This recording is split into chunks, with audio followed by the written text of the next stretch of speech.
और फिर शुरू मुड्डू शुरू होना है। बिस्मिल्लाहिर्रहमानिर्रहीम। एक तो तांबा लें, उसको 21-22 बुझा दे दें, चाहे लेमन में दे लें चाहे के गुलाब में दे लें, मुसफ़ हो जाएगा।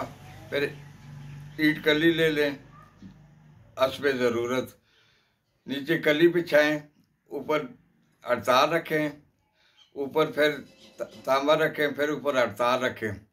अब ये हड़ताल जो है इसका वज़न कम से कम हस्बे ज़रूरत होना चाहिए, 9 ग्राम 8 ग्राम जितना उसके नीचे ऊपर आ जाए। फिर उसको अच्छी तरह लपेट लें, लपेट के फिर 2 चुनियाँ लेनी है, 2 चुनियों के अंदर बंद करना है, बंद करके 1.5 मन की आग दे दें। इंशाल्लाह तांबा अच्छा निकलेगा, फूला हुआ निकलेगा। खुराक मकदार 2 चावल से 4 चावल तक, छोटों को 2 चावल, जवानों को 2 चावल, बड़ों को 4 चावल तक आप दे सकते हैं।